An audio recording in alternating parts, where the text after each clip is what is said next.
Hi kids, Mr. Wenstrom here. It's story time. Each Friday night I am going to be reading a new book.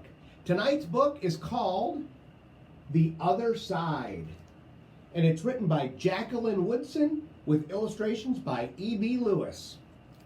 I hope you like it. The Other Side. That summer the fence that stretched through our town seemed bigger. We lived in a yellow house on one side of it. White people lived on the other. And Mama said, "Don't climb over that fence when you play." She said it wasn't safe.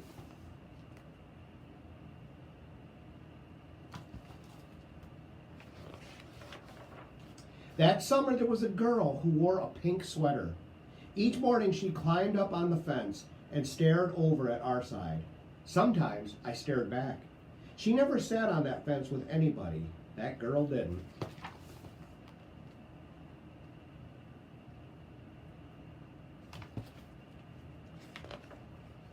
Once, when we were jumping rope, she asked if she could play.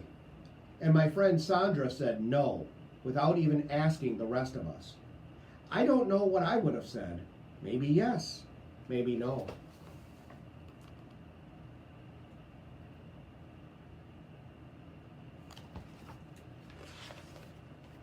That summer, everyone and everything on the other side of that fence seemed far away. When I asked my mama why, she said, "Because that's the way things have always been."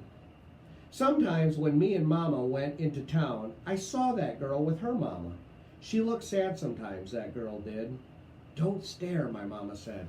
"It's not polite."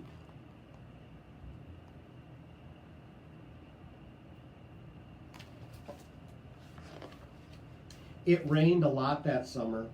On rainy days, that girl sat on the fence in a raincoat. She let herself get all wet and acted like she didn't even care.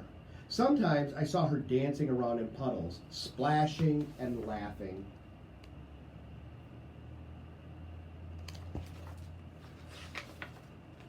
Mama wouldn't let me go out in the rain. "That's why I bought you rainy day toys," my mama said. "You stay inside here where it's warm and safe and dry." But every time it rained, I'd look for that girl, and I always found her somewhere near the fence.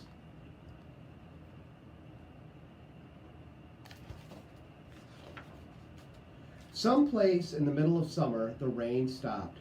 When I walked outside, the grass was damp, and the sun was already high up in the sky, and I stood there with my hands up in the air. I felt brave that day. I felt free.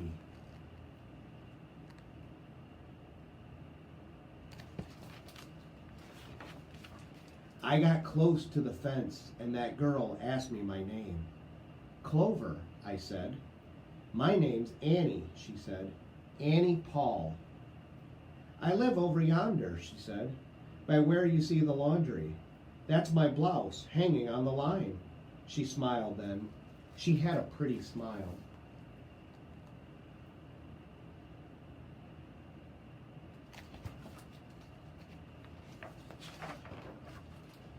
And then I smiled, and we stood there, looking at each other, smiling.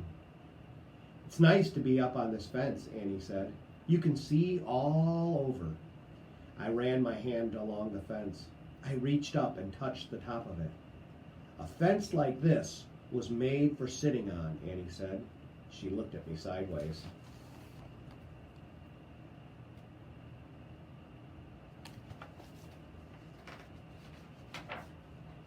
"My mama says I shouldn't go on the other side," I said.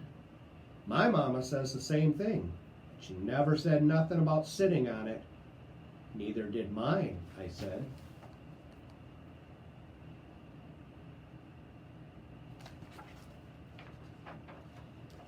That summer, me and Annie sat together on that fence. And when Sandra and them looked at me funny, I just made believe I didn't care.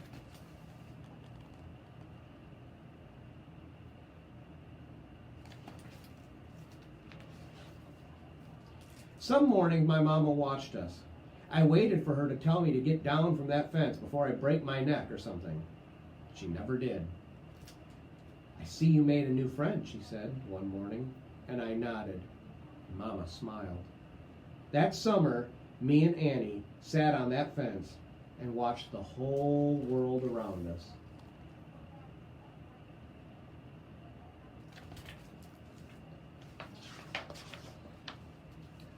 One day, Sandra and them were jumping rope near the fence, and we asked if we could play. I don't care, Sandra said. And when we jumped, Sandra and me were partners, the way we used to be.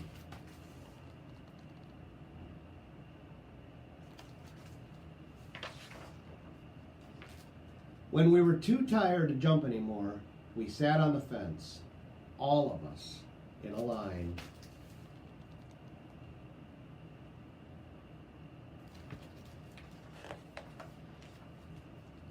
Somebody, someday, is going to come down and knock this old fence down, Annie said. And I nodded. Yeah, someday.